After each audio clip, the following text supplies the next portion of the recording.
नमस्कार। भारत की कृषि की दुनिया में आपका स्वागत है। कभी सोचा है कि एक ही देश में इतनी अलग अलग तरह की फसलें कैसे उग जाती हैं?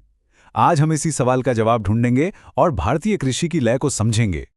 तो आज के सफर में हम सबसे पहले जमीन की लय को महसूस करेंगे, फिर 3 फसली मौसमों को जानेंगे, देखेंगे कि देश में कितनी तरह की फसलें हैं, कुछ खास फसलों पर गौर करेंगे और आखिर में समझेंगे कि इस पूरे विकास का खाका क्या है। देखिए, भारत की खेती का पूरा चक्र यहाँ की अनूठी जलवायु से जुड़ा है। कहीं उष्णकटिबंधीय मौसम है तो कहीं शीतोष्ण, और यही विविधता है जो हमें इतनी सारी फसलें उगाने का मौका देती है। तो चलिए भारत में खेती को परिभाषित करने वाले उन 3 मुख्य मौसमों से शुरू करते हैं। भारत में 2 मुख्य कृषि चक्र हैं। एक है खरीफ, जो पूरी तरह मानसून पर निर्भर है, मतलब खूब पानी और गर्मी। चावल इसका सबसे अच्छा उदाहरण है।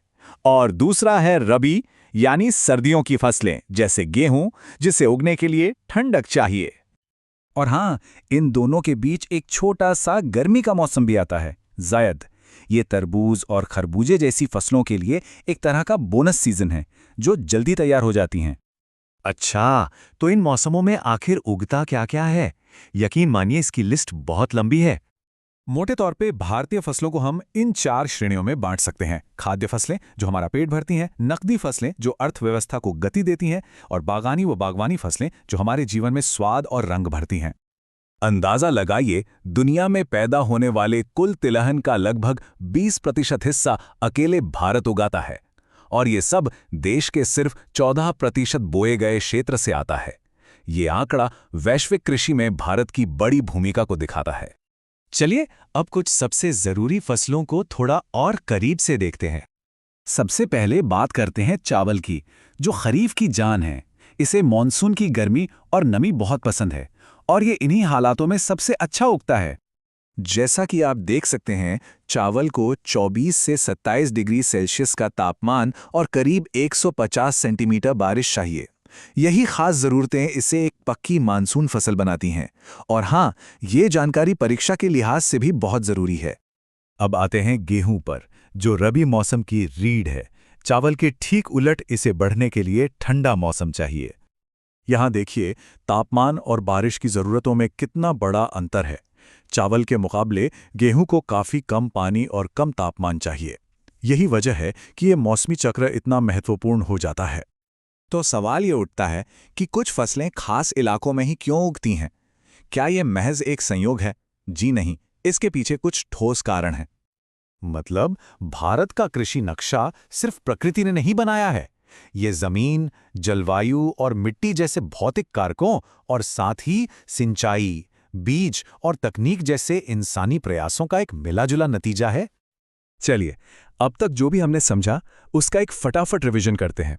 ये कुछ जरूरी बातें हैं जिन्हें याद रखना बहुत जरूरी है।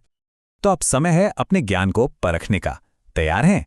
पहला सवाल, कौन सा फसली मौसम दक्षिण पश्चिम मानसून के साथ आता है? अगला सवाल, कोई 2 प्रमुख रबी फसलों के नाम बताइए जिनका हमने जिक्र किया।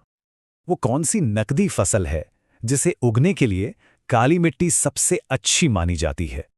गेहूं की फसल के लिए सबसे बढ़िया तापमान रेंज क्या है? ऐसी कौन सी फसल श्रेणी है जिसमें भारत दुनिया का सबसे बड़ा उत्पादक और निर्यातक है? HY बीज यानी हाई यील्डिंग वैरायटी सीड्स किस तरह के कृषि कारक का उदाहरण है? नक्शे को देखिए, कौन सा उत्तर पूर्वी राज्य चाय का सबसे बड़ा उत्पादक है? गन्ने की फसल को सालाना कितनी बारिश की जरूरत होती है? ऐसी कौन सी खाद्य फसल है जिसका इस्तेमाल चारे के तौर पर भी होता है? और आखिरी सवाल, जायद मौसम में उगने वाली किसी एक फसल का नाम बताइए।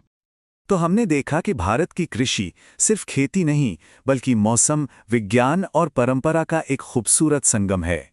यह शैक्षिक प्रस्तुति गर्व से लॉजिक लैडर इंस्टीट्यूट द्वारा प्रायोजित है। अब जाते जाते एक सवाल आपके लिए। आपको क्या लगता है, भविष्य में जलवायु परिवर्तन भारत के इन सदियों पुराने फसली चक्रों पर क्या असर डाल सकता है? अपने विचार नीचे कमेंट्स में जरूर बताइएगा।